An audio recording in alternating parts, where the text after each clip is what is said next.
morning I wanted to ask, as I do, any questions from this week's service?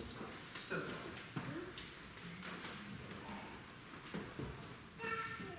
all right, so I have a question for you. For the last few weeks, we have used what I will call the old booklet format of the bulletin. I think it has the advantage of, at least in theory, needing a little less paper than the long version. I think it has the disadvantage that it's actually harder to produce for Candy and I, although we are happy to do it.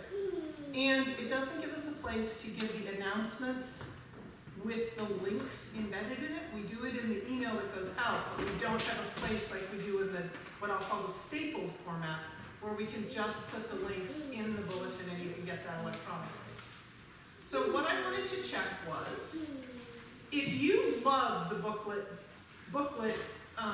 bulletin, awesome, we're on it, we'll do it, we love it.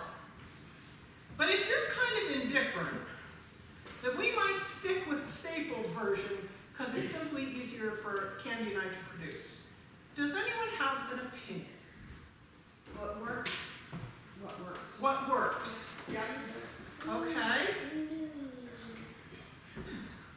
And we will continue to make the large font bulletins regardless of which format we end up with for the smaller font bulletins. Thank you.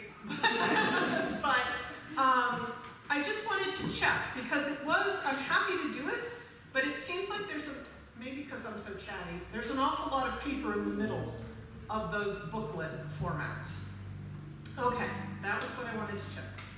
I do want to remind folks that we will have coffee hour after worship today, and we'd love for people to come and visit and just have maybe a little bit of cake and coffee, which I can't sell as good as the cake. It's my favorite part. Yeah, I know, exactly. What's my favorite thing in school? Recess.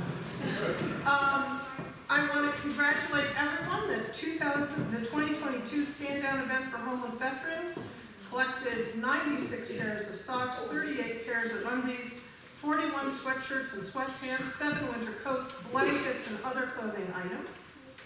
There is a take-home meal coming up this Friday, stuffed shells with a maple bread pudding as an add-on. Any other comments, Megan? We have 100. Wow, that is a lot of love right there. Yeah. Ghost Trail runs Spaghetti Supper on October 4th. We have got such good stuff for that. You'll love it. 14th, it's written 14th and I say 4, and that doesn't help at all. 14th. There is a sign-up sheet in the fellowship hall. Yes. As we said before, our Institute of Arts Annual Symposium finishes today. I want to let people know that next week's service is a celebration of the church's ministries. It's a new kind of service we're doing this year. As well, and we're including in that the many years of service that Sue Loud offered this church as its custodian before she retired earlier in the summer. I also want to let you know that Sue is going to have a knee replacement on the 11th of October. So she'll be here on the 9th and then getting a new knee on the 11th. Are there other announcements? Outreach will be conducting a food drive this month. We're going to coordinate it with the senior luncheon on the 29th, and probably the take-home meal too. We're going to be collecting, we're going to have a list out. We're coordinating with Share Food Pantry and the Brookline. Share sent out a special plea because their shelves are being depleted. There's been an increase in people coming in. Right.